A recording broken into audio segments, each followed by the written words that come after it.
हरिः ओम्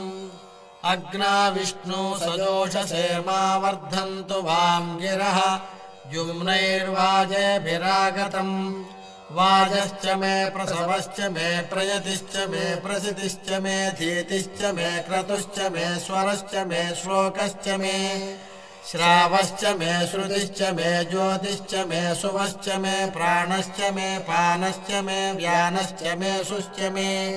चित्तम् च आधीतम् च मे वाक्च मे मनश्च मे चक्षुश्च मे श्रोत्रम् च मे दक्षश्च मे बलम् च ममोजश्च मे सहश्च आयुश्च मे जरा च आत्मा च मे तनूश्च मे शर्म च मे वर्म च मेऽङ्गानि च मे स्थानि च मे परोगुंसि च मे शरीराणि च मे